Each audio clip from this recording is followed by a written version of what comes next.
Baba, you are welcome. We pray the good Lord bless and keep you in the name of Jesus. A ó bẹ̀rẹ̀ ìsìn ti ìdílé yìí nígbà tí a máa kọ orin IOM 579 tó di ewé kejì.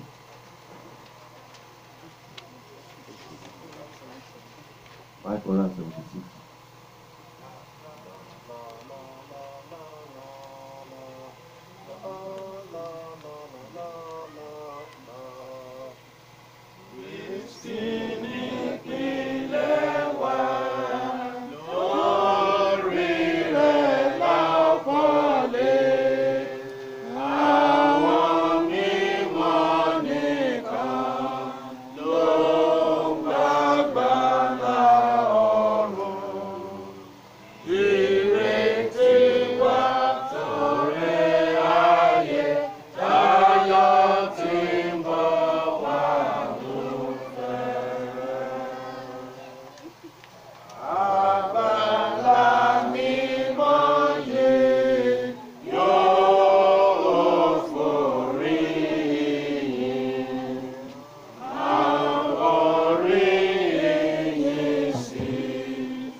Bàbá wa àti Ọlọ́run wa, lọ́wọ́ yín torí pé ẹ̀yin ni Ọlọ́run.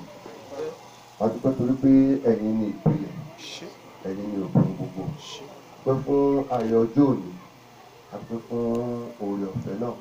Olúwa gbọ́ ọpẹ́ àti ìyìn wa. Ṣé a dá ọjọ́ sì pé a ò fi ẹnikẹ́ni dárò lónìí. Olúwa gbọ́ ọpẹ́ àti ìyìn wa. A fi ìsìn ìsílẹ̀ yìí lé yín lọ́wọ́. Olúwa bẹ́ẹ̀ tí ṣe ẹgbà àkóso lónìí. Orúkọ Jésù, Olúwa ẹgbà àkóso lónìí. Bàtàbàtẹ̀ parí ètò ìsìn náà, jẹ́ ká ní ẹ̀rọ láti yìn yín. Nípa àgbàdúrà ní orúkọ ti Jésù Kristi Olúwa wa. Àdúrà Olúwa.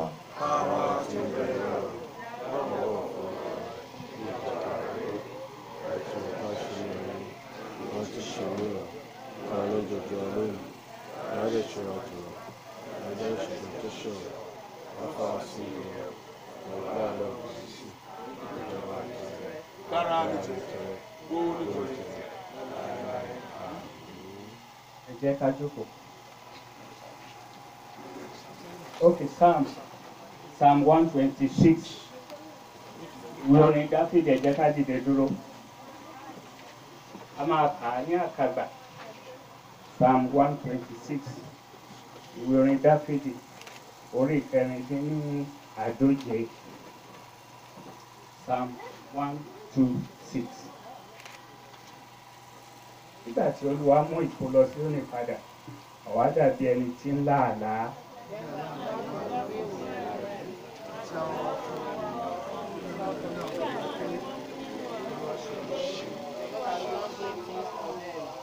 Olúwa ṣe ohun ńlá fún wa, nítorí náà àwa ń yọ̀.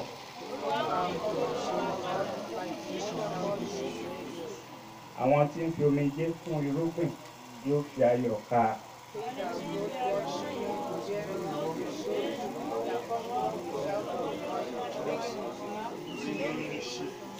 Ògo ni fún Baba àti fún Ọmọ àti fún Ẹ̀mí Mímọ́.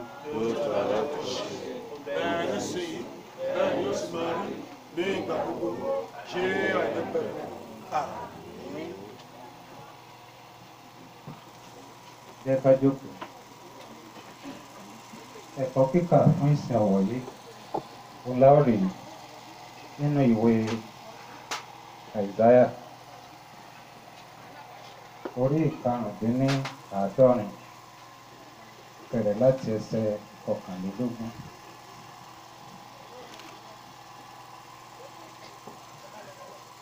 Wọn ó sì kọ́ ilé, wọn ó sì gbé inú wọn, wọn ó sì gbin ọgbà àjàrà, wọn ó sì jẹ èso wọn.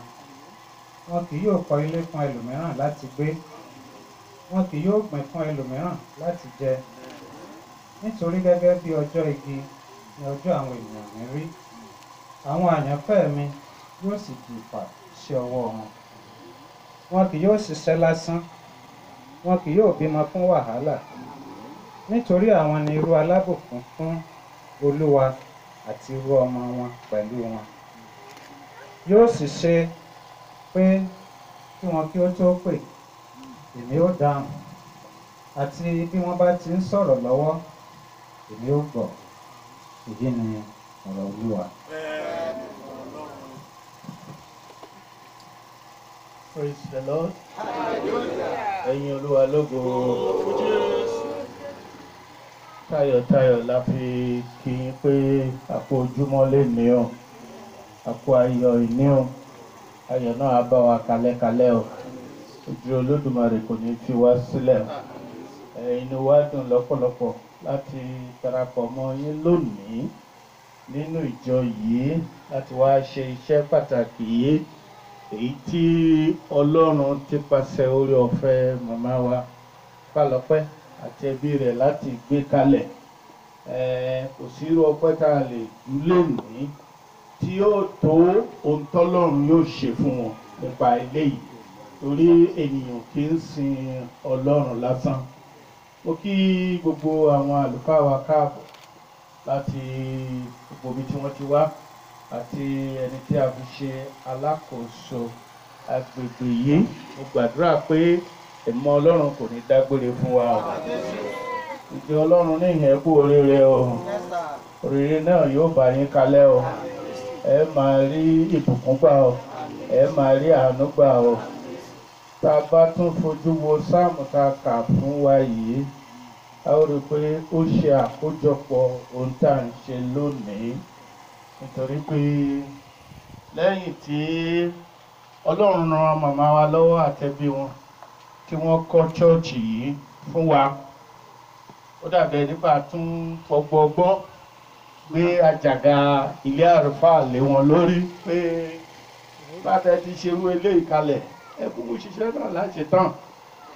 Ṣùgbọ́n àti ẹ̀yìn ṣiṣẹ́ ṣọ́ọ̀ṣì tán a bá ti ń ṣèkan ìmíì tó ń yọjú ẹ má bẹ̀rù, mi ò ní gbé mi lèyí lórí lórí.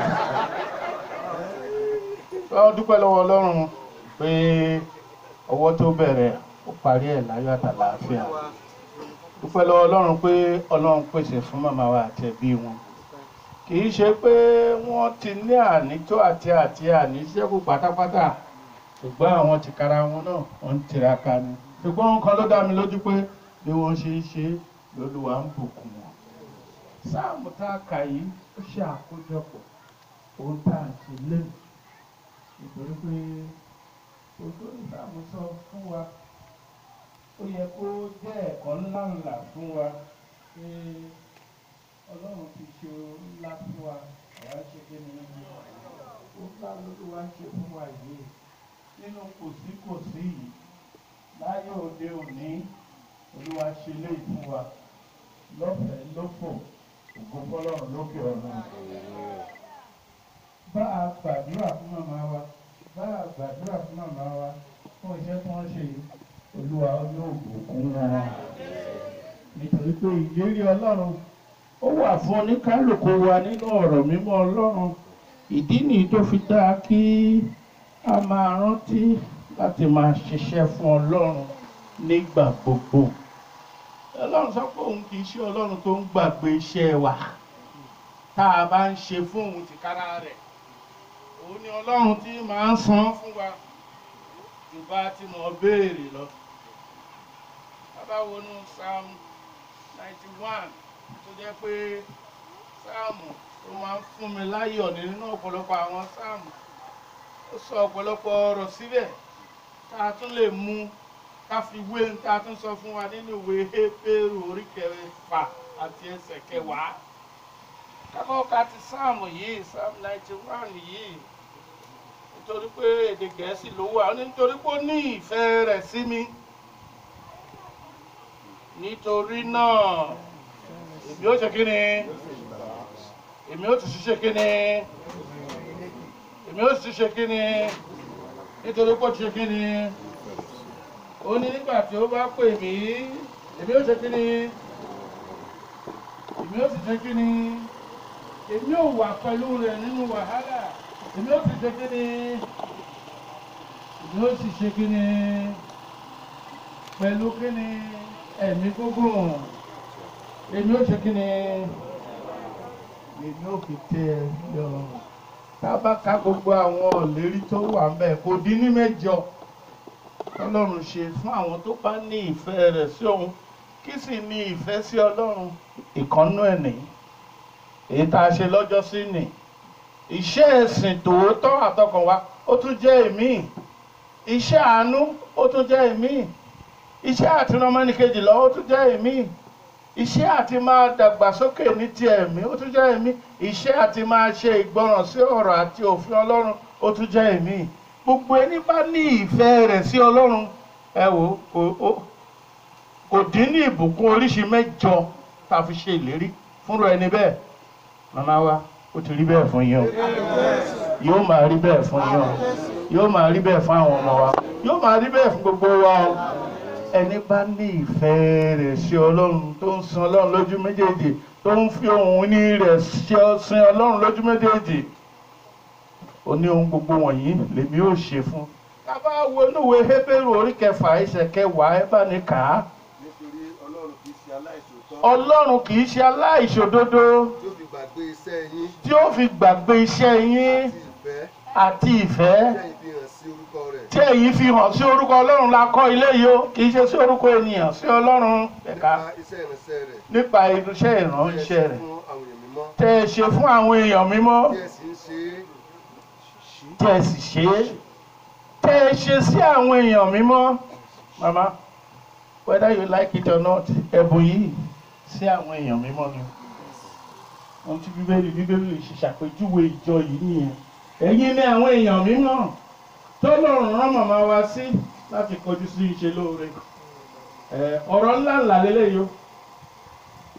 Ẹ̀yin ènìyàn mímọ́ tẹ́ ń bẹ nínú ìjọ yìí, it's a general description. Ṣùgbọ́n gbogbo wa náà la mọ̀ pé gbogbo wa tá a wà nínú ṣọ́ọ̀ṣì kan lè yàn mímọ́. Yá sòótọ́ ọ̀rọ̀. Gbogbo wa kọ́ lè yàn mímọ́. Ṣé wọ́n tó dáríjì ọmọnìkejì rẹ tó jókòó ṣọ́ọ̀ṣì Sunday tó rí tiẹ̀ ló ga ju ti gbogbo èèyàn lọ, ó yìí ṣèyàn mímọ́? Ṣé wọ́n tó ti ṣe kàsọ́mọnìkejì síbẹ̀síbẹ̀ ó tún wá jókòó ṣọ́ọ̀ṣì olóyin lọ́rùgbò, ó ń ṣèyàn mímọ́? Ṣé wọ́n tó jẹ́ pé òun tẹrí ọmọnìkejì bá ó ti ṣépè láàárọ̀ kùtùkùtù sẹ́lòmíràn kó tó wá ṣọ́ọ̀ṣì, ó kọ̀ láti pa òfin Ọlọ́run mọ́, kò tiẹ̀ sẹ́mi ìdáríjì nínú rẹ̀? Ṣùgbọ́n lílò tá a lu ọ̀rọ̀ yìí fún àyín àwọn èèyàn mímọ́, ó ní pé Ọlọ́run ò sọ ìrètí nù nínú ẹrú ẹni bẹ́ẹ̀. Ó sì lè jẹ́ èèyàn mímọ́. It is both present and futuristic. Sí àwọn èèyàn mímọ́ tí ìjọ Ọlọ́run ti ń bẹ níhìn, rere ló yẹ wá ká máa ṣe. Torí olórin kan in the 70s, wọ́n ayé àtijọ́ wọ́n máa ń kọrin tó nítumọ̀. Ayé ẹ̀sìn orin fòsókè wọ́n ń kọ kò nítumọ̀. Ayé àtijọ́ olórin kan ló kọrin pé ìwà tó tọ́ ló yẹ ká máa hù. Torí kí ni? Kò sẹ́ni tó mọ̀ láà. èyí ti hùwà tó tọ́ báyìí o ẹbí ti hùwà tó tọ́ lẹ́ni o so that nígbà tó lọ́n bá ń bùkún yín yamuyamu àwọn èèyàn máa sọ pé òun nìkan ló wà ń bẹ̀ náà ẹ lọ wo lórí ìtàn ó ti hùwà rere ó ti ṣe ìṣe rere àpẹẹrẹ ńláńlá ní gbogbo wa wà rere wo ni wọ́n fẹ́ hù ó tiẹ̀ lówó láti kọ́lé hùwà rere ṣiṣẹ́ rere sọ̀rọ̀ rere ọ̀rọ̀ ẹnu yìí nìkan ó tó ká sọ̀rọ̀ rere ṣẹ̀mí bí ọ́ gbàmílò la fẹ́ lò ní ayé yìí jẹ́ka rántí pé ẹnìkan náà ló kúkú ṣu wá sílẹ̀ ayé yìí tó sì sọ pé ọ̀nà rẹ o sí ìbùkún ọ̀nà rẹ o sí ìparun adúpẹ́ lọ́wọ́ Ọlọ́run fún oore ọ̀fẹ́ Ọlọ́run ìbájẹ́pọ̀ Ọlọ́run ènìyàn ní àní síbí lónìí ṣùgbọ́n Ọlọ́run yóò máa jẹ́ Ọlọ́run ni Ọlọ́run tó pọ̀ fún àánú tó pọ̀ fún ìbùkún tó pọ̀ fún ìdáríjì àti bẹ́ẹ̀ bẹ́ẹ̀ lọ adúpẹ́ màmá wa a ò lè dúpẹ́ lọ́wọ́ yín títí láì lọ́pẹ́ yìí Ọlọ́run á bá wa dúpẹ́ lọ́wọ́ yín ní gidigidi nítorí pé èmi mọ̀ pé ń pa eléyìí ẹnu omi dénú kúrò lójú wa ni because ẹ jẹ́ ká wo ṣọ́ọ̀ṣì ká fi wé wíwá ìyàtọ̀ wà ń bẹ 19 kìíní how many years ago?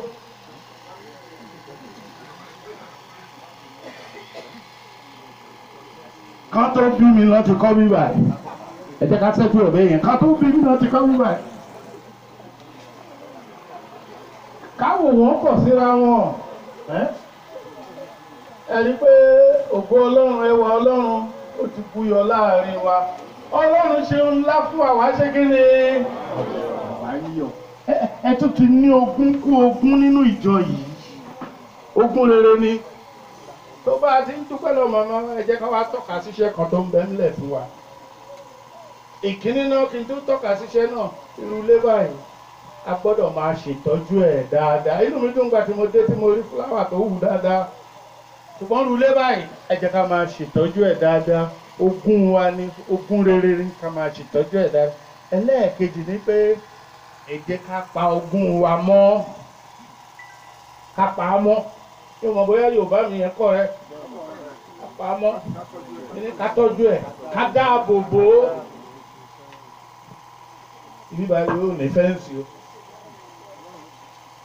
ní fẹ́ǹsì o so iṣẹ́ tíjọ gbọ́dọ̀ ṣe nìyẹn a ti gba ìrànlọ́wọ́ láti ta ojú òtì wá ẹ jẹ́ káwa náà káwa jára mọ́ iṣẹ́ àti pa nǹkan wa mọ́ ọ̀rọ̀ lẹ́sìn ogun ni so gbẹ̀yìn ò dẹ̀ tètè mójútó lẹ̀ mo ti ríbi tó jẹ́ pé atalẹ̀ fún oríṣi èèyàn mẹ́ta ẹni tó sì talẹ̀ fún wọn sọ pé ẹni tó bá tètè kọ́ nu yín ni tiẹ̀ olójẹ́ tiẹ̀ o ẹni tó bá tètè kọ́ tiẹ̀ ni o ẹni tó dẹ̀ ajẹ́ kó wá nílẹ̀ yẹn tọ̀sán tòru talẹ́ ni wọ́n fi kọ́ ilé yẹn láàrin ọ̀sẹ̀ mẹ́ta ilé ti dúró ẹni bá tètè kọ́ tiẹ̀ ni o ìjọ Ọlọ́run níhìn tá a bá tètè dáàbò bo ilẹ̀ wa àwa la ní tá a bá sì tètè dáàbò bo ńkọ́ ó kù sọ́wọ́ wa o ní orúkọ ti bàbá àti ní ti ọmọ àti ní ti ẹ̀mí mọ́.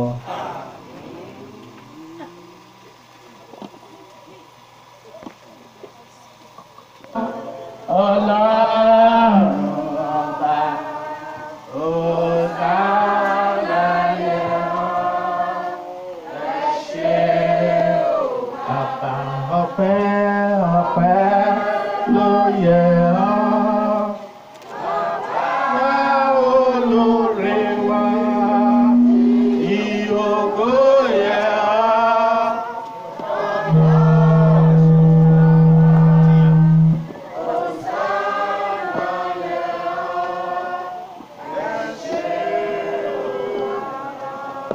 Ká gbàdúrà bàbá wa àti Ọlọ́run wa Olódùmarè àti Ọlọ́run ayérayé ọba tí ó máa wà nígbà tí ayé ò ní sí mọ́ adúpẹ́ fún ọjọ́ òní adúpẹ́ fún iṣẹ́ pàtàkì tó yàn fún wa lónìí adúpẹ́ fún màmá wa Fálọpẹ́ adúpẹ́ fún ẹ̀bùn wọn sí ìjọ rẹ adúpẹ́ pé ó fún wọn ní ẹlẹ́yinjú àánú láti máa ṣàánú kiri ìgbà àkọ́kọ́ yìí diocese àkọ́kọ́ yìí ṣùgbọ́n lóríṣiríṣi ló ti fún wọn lórí ọ̀fẹ́ láti ṣe ẹgbà yìí kẹgbọ́ ọpẹ́ wa. Jẹ́ ilé ìgbé àlùfáà náà ní bàbá ìwà bá ní yà sí mímọ́, ọmọ ìwà bá ní yà sí mímọ́, ẹ̀mọ́ ìwà bá ní yà sí mímọ́. Bá a ti ń yà sọ́tọ̀ lónìí láti ìrandíran àwọn àlùfáà yóò máa gbé inú bíbá yìí, ilé yìí kó má gbóná mọ́ wọn lára rẹ̀, atẹ́gùn òdì kó má wọnú ilé yìí lọ, ẹ̀mí mímọ́ ẹgbà ṣàkóso. Nígbà tá a fi ìpilẹ̀ṣẹ̀ rẹ̀ lélẹ̀ mọ́ ẹ̀yin la fi ṣe ìpilẹ̀ṣẹ̀, ẹ̀yin náà sì ní ìparí iṣẹ́ náà. Nípasẹ̀ agbára yín ẹ dáàbò bo ilé yìí, ẹ dáàbò bo àwọn tí ó máa gbé inú ilé yìí, kínú wa kó máa dùn. Wàyí o màmá wa tó jẹ́ pé àwọn náà bá wa kọ́ ilé náà, níná lílò kó má ṣe wọ́n wọn, ànító àti àníṣe kó máa jẹ́ tiwọn, àlàáfíà ara àti tẹ̀mí kó máa jẹ́ fún wọn, kó máa jẹ́ fún àwọn ọmọ wọn, kó máa jẹ́ fún àwọn ẹbí wọn. Bàbá ìbáni fàṣẹ sí kó rí bẹ́ẹ̀ kí àṣẹ ọ̀run gùn. Àwa ya ilé ìgbé fún àlùfáà sí mímọ́ sọ́tọ̀ sí ògo Ọlọ́run Lódùmarè ní orúkọ ti bàbá àti ní ti ọmọ àti ní ti ẹ̀mí mímọ́.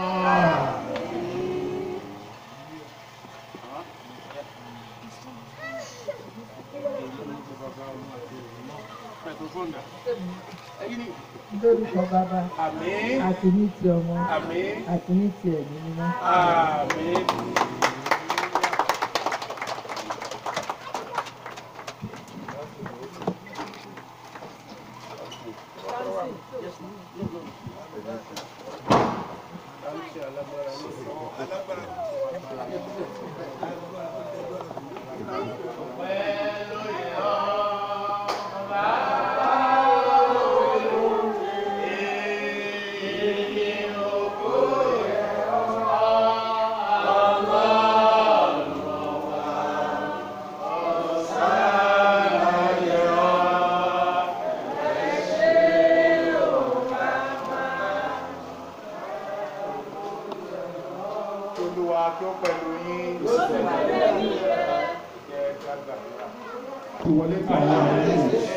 Lórúkọ Jésù Kristi àlejò ìyọnu kó má ṣe wọlé tọ̀ wọ́n náà.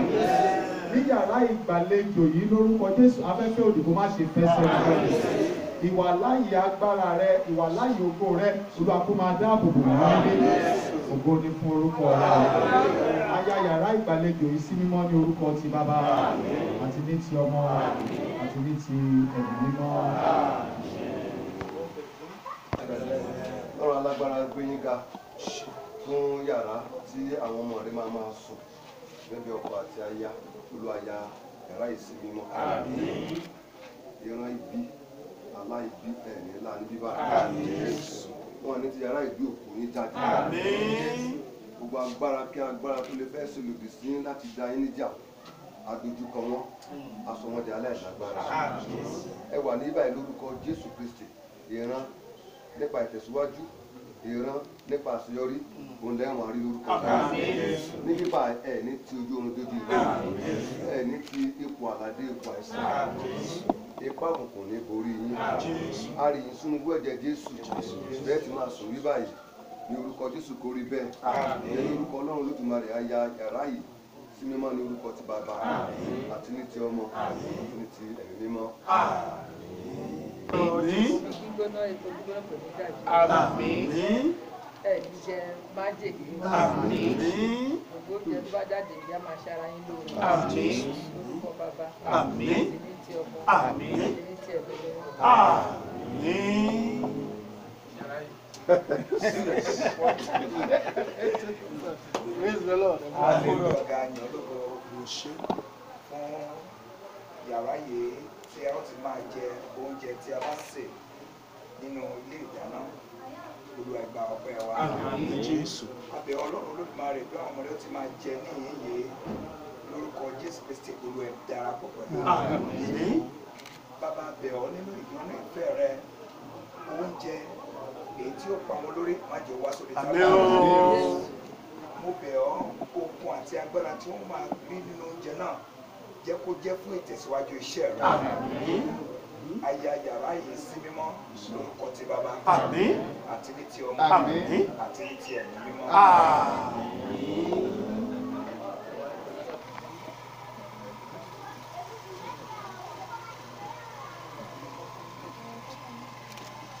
Àkọlé yìí láti fi hàn ìtàn bá a ṣe bẹ̀rẹ̀ ilé àti bá a ṣe parí rẹ̀ òun náà ni bàbá wa ti bá wa ṣí ní orúkọ ti bàbá àti ní ti ọmọ àti ní ti ẹ̀mí mọ́.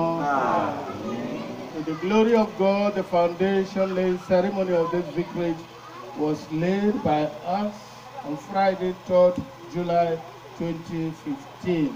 And dedicated on Tuesday, 4th June 2019 by us, assisted by the Reverend Canon Timothy Olukunle Akiode, Acting Vicar, Emmanuel Anglican Church, Ikotedo, and Reverend Olukayode Peter Samson, priest in charge. In the name of the Father, and of the Son, and of the Holy Spirit. Amen.